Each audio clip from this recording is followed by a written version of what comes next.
This is Welcome Sister Ann, and she brings the health segment for today. You know, when I saw the topic, I had to chuckle to myself. And I said to myself, it's about time we took on this topic. Amen. Masks. Helpful or harmful, to mask or not to mask? Let's listen attentively. Good morning. Well, it's a topic that's been on my mind many times, and I've hesitated to talk about it. Brian kept telling me to do it, and I kept saying, no, I don't think so. So with that said, I want to say that I'm simply here to offer an alternative view because there is a predominant narrative that's out there on media. And unless you're really searching and looking for yourself, you will not come across this information because it is kept down. So I thought, you know what? Here it is. We'll talk about it today. I do have a disclaimer. This presentation is not intended to provide medical advice, nor meant as a criticism of those with differing views, nor is it by any chance exhaustive in its information. I also do want to say I apologize ahead of time because this will go a little bit longer than we're actually allowed. I did beg Sister Cavell and told her I'd be willing to split it into two, but I really feared that doing so would take away from the presentation, so I didn't want to do that, and she said we would have time. So thank you, Cavell. So this morning we are going to talk about masks, and yes, that does include some discussion on COVID-19. And even though it feels like we've moved on in many ways, trust me, we have not. President Biden has recently stated, you may have seen him say that the pandemic is over, and yet we are still under a public health emergency.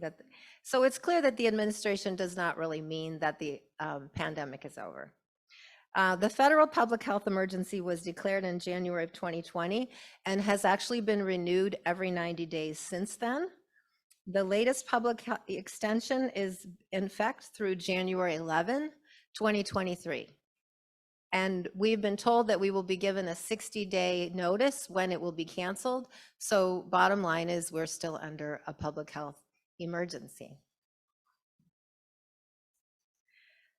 In August of this year, the Director General Tedros, the director of WHO, stated that the new subvariants are much more transmissible than previous ones, and the risk of even more dangerous variants remains.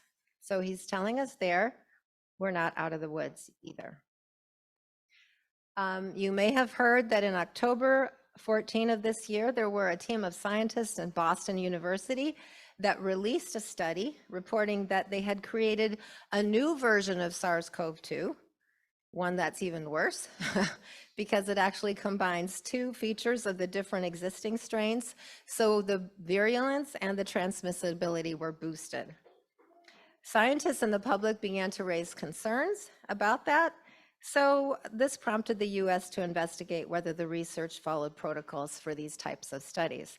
So draw your own conclusions as to what this may mean, but personally, I don't think we've seen the end of this pandemic or any yet to come. So as we start our discussion on masks, let's keep in mind that SARS-CoV-2 spreads mainly through respiratory droplets from infected individuals who are symptomatic and coughing, hacking, or sneezing, and in close sustained contact with others. It does not appear to spread through regular breathing from people in a typical social setting. Now, we don't have time to discuss COVID cases versus actual infection, but for today's topic, keep in mind that infection spreads from infected people who are symptomatic and ill, not from cases. That's a very important distinction. So when you hear cases, it means nothing, literally. According to the New England Journal of Medicine, we know that this is a quote from them, we know that wearing a mask outside of healthcare facilities offers little, if any, protection from infection. Public health authorities define a significant exposure to COVID-19 as face-to-face contact within 6 feet with a patient with symptomatic COVID-19 that is sustained for at least a few minutes, and some say up to 10 or even 30 minutes. The chance of catching COVID-19 from a passing interaction in a public space is therefore minimal. In many cases, the desire for widespread masking is a reflective reaction to anxiety over the pandemic. Also, as far as following the science goes, the latest WHO-funded peer-reviewed study listed on the CDC website states that, quote, face masks have not demonstrated protection against confirmed influenza. So the inefficacy of face masks to contain upper respiratory infections was the official policy of both the WHO and the CDC prior to the current pandemic. So with all the politics going on, just think about that and the ramifications that may have. There's a lot of other things that changed as well. But let's talk a little bit about the science of breathing. When we inhale, we take in approximately 21% oxygen, 0.04% of carbon dioxide, and 79% nitrogen. So mostly what we're taking in is nitrogen. When we exhale, we give off only 16. We took in 21. We give off 16% oxygen, 4% carbon dioxide, and 79% nitrogen. So only the amount of nitrogen remains constant. Oxygen is so critical that we strip out 5% of the oxygen from the air. And at the same time, by breathing, we cause a 100-fold increase in the amount of CO2. So we go from 0.04% to 4% at exhalation. Now, OSHA regulations state that, quote, an oxygen deficient atmosphere, oxygen deficient, is an atmosphere that contains less than 19.5% oxygen. But when we exhale, we're exhaling only 16%. So what does that mean when we're wearing a face mask and we're rebreathing our own air, okay? So we're rebreathing this air that now is at a much lower percent than what we need. So this rebreathing of our own air that's trapped in our mask can cause anxiety because now we have our oxygen levels are too low and our CO2 levels are too high, okay? So as a result, we can have anxiety, confusion. That also attributes to the fact that we're not thinking as clearly because our oxygen levels are lower. Headaches, vertigo, double vision, difficulty concentrating, shortness of breath. We can have tinnitus or our ears may be ringing. Our immune system is actually suppressed because we don't have enough oxygen, drowsiness, and those are just a few of the symptoms. Now, besides the oxygen and carbon dioxide imbalances, another problem with masking is that the result of all the rebreathing of the air results in a concentration of that virus that would otherwise be expelled, okay? So now that virus that you normally would expel out into the air, if you have any virus at all, say you've maybe picked up a little bit of a virus and your body wants to fight it off, one of our natural ways is through perspiration, through breathing, through excretions. We put out viruses all the time that way because our body is cleansing itself. If we're now putting it out into the air that we're breathing, into the mask, well, then that little bit of virus comes back in, goes out, comes back in, and it becomes concentrated inside your mask. So commenting on this, Dr. Blaylock, who's a well-known writer on medical issues, stated that, quote, when a person is infected with a respiratory virus, they will expel some of the virus with each breath. If they're wearing a mask, especially a tight-fitting mask like an N95, they will be constantly rebreathing the virus, raising the concentration of the virus in the lungs and the nasal passages. We know that people who have the worst reactions to coronavirus have the highest concentration of the virus early on, which is why it's helpful, besides breathing fresh air, is to do nasal passage washes, to do throat irrigations, those type of things. Though there are many different types of masks, it really comes down to basically two options. If you have a poor fitting mask, like a surgical mask or a cloth mask, something like the disposable ones, little protection is actually provided to anyone else, because any filtering of the mask that it's doing, all the air is escaping around the mask anyway. So if you have a tightly fitted mask, which by the way, you really can't ever fit your mask properly unless you're in a hospital facility and you have it actually fitted exactly to your face. And it's a big process, and none of us have that situation really happening unless we happen to be, like, for example, if you're a nurse in the hospital and you have a tuberculosis patient, you're going to be fitted precisely for that mask and you're going to keep that mask. And it's very different than what we have today, even in buying an N95. But the N95 is tight enough that what it's going to do is cause you to rebreathe your virus, increasing the concentration in your nasal passages and your lungs, thus increasing the chances of now you becoming sick or sicker than you were before. So God has already set us up with a system that's designed to rid ourselves of pathogens as much as possible. But our using of masks is adding an unforeseen obstacle to that design. Other issues with masking include, we may develop a false sense of security, or there can be cross-contamination by improper handling of masks, thus actually spreading the virus to our eyes or to other objects that we're touching afterwards, or we're putting our mask down and then putting it back up on our face. Now we're taking the germs that were on the carpet or that were wherever they were, and then we're putting them right onto our mouth. So it's really not a healthy situation. Rebreathing one's own air can also potentially allow the virus to enter the brain via the nerves in our nose, resulting in memory issues. Have you heard of long COVID syndrome, where people can't think straight anymore? I wonder if this could play a part. There's also potential toxins within the fibers of masks. There are many studies out there showing that titanium dioxide, amongst others, which is a carcinogen, can actually make you sicker.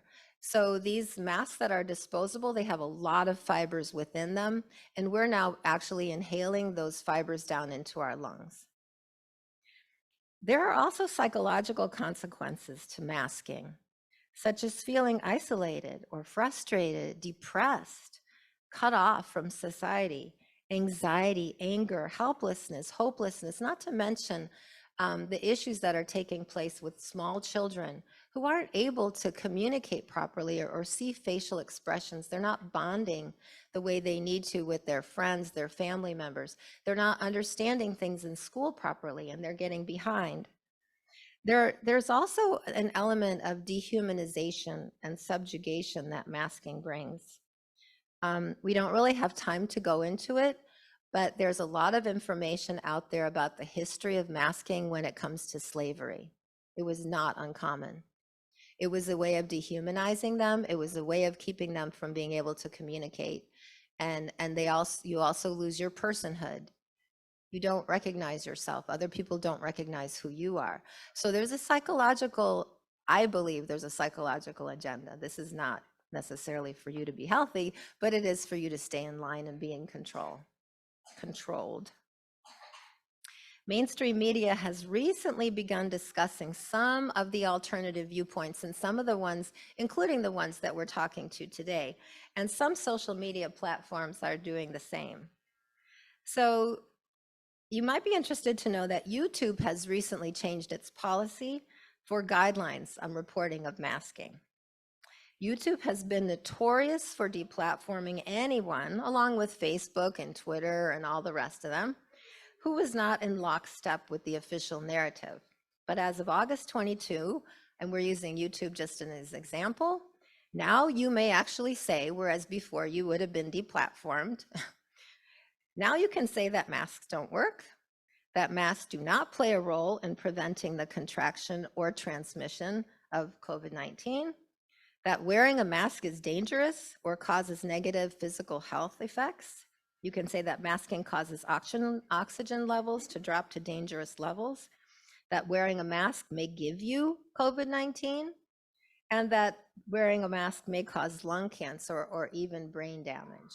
There have been several scientists and well-qualified scientists and physicians who have said these very things, who have been deplatformed, which is why people don't hear about it. They don't know the other side.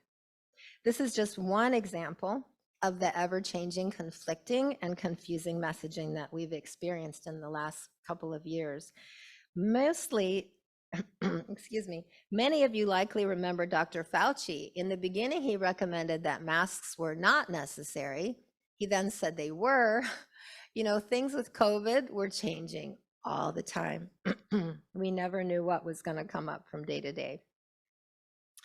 But we do know from our New START acronym that air, fresh air, is vital to our health and well-being. But when it comes to masking, can getting fresh air be a challenge? Let's see what Sister White has to say about the subject of fresh air. Morning exercise. Walking in the free, invigorating air of heaven is necessary to a healthful circulation of the blood. It is the surest safeguard against colds, coughs, congestion of the brain, inflammation of the liver, the kidneys, the lungs, and 100 other diseases. That includes COVID-19. Okay, you have all those things. For invalids who have feeble lungs, nothing can be worse than an overheated atmosphere. Do you ever feel overheated when you're stuck behind a mask and you start getting so hot? I know I do. The lungs are constantly throwing off impurities, and they need to be constantly supplied with fresh air. The strength of the system is, in a great degree, dependent on the amount of pure air breathed. We are more dependent upon the air we breathe than upon the food we eat. So as we focus on our food a lot, and sometimes even exercise, and we're a little bit more inclusive of some of those things, maybe than remembering the sleep and the rest and the sunshine. But she says that we're more dependent on air than food. The type of air. Whatever their business and inclinations, they should make up their minds to exercise in the open air as much as they can. They should feel it a religious duty to overcome the conditions of health which have kept them confined indoors, deprived of exercise in the open air. Do you remember when we were mandated, or at least many states were mandated, to stay inside, and you couldn't even go outside and exercise, and if you did, you better have a mask on? Stomach, liver, lungs, and brain are suffering for want of deep, full inspirations of air, which would electrify the blood and impart to it a bright, lively color, and which alone can keep it pure and give tone and vigor to every part of the living machinery. The last one, many families suffer from sore throat, lung diseases, liver complaints brought upon them by their own course of action. They keep their windows and doors closed, fearing they will take cold. They breathe the same air over and over until it becomes impregnated with the poisonous impurities and waste matter thrown off from their bodies through the lungs and the pores of the skin. So if Sister White was concerned about us keeping our windows closed, what would it be like to have, we feel like the air in here is fairly fresh, but I'm wondering what she would think about the mask. So over the last few years, the media has attempted to continuously bring our focus to fearful sights. Were we not always shown fearful, frightening things? Hospital lines, beds that were not available, which many of them, if you follow alternative media, have been shown to be not even true, because a lot of those images were from previous years and they weren't even from the pandemic. So there's a lot of misinformation, even though this used to be considered misinformation and probably will again. But anyway, they've tried to keep our focus on fearful sights and questionable practices. Where were the messages not to fear, but to trust in God, or to hope and not to panic? And knowing that sunlight can, under the right conditions, destroy the virus in 2 minutes, why were we being advised to stay in our houses when the best thing that we could do would be to go outside and be in the fresh air and the sunshine? And given our need of fresh air, why were we encouraged to wear masks at all times, even outdoors, when fresh air with its life-giving properties were what we really needed? And while we're at it, why did some states prohibit the purchase of gardening supplies, yet promote fast food purchases? And why were the churches closed while the bars and the abortion clinics were left open? And why were mom and pop businesses shuttered while the large chain stores remained open? There are many questions, and we've only scratched the surface on these issues, but I want to encourage each of us to research these things for ourselves, especially in the light of prophecy, because we may have a return to lockdowns and mandates in the near future. We may be hearing a lot of contradictory and confusing messaging again, but let's remember that God is the same yesterday, today, and tomorrow. His messages do not change. He has given us principles by which we may judge the veracity of any claims being made. Following the health principles given to us as a people may perhaps be even more critical today than ever before. So let's call to question, let's research and pray over anything that conflicts with his guidance. Thank you.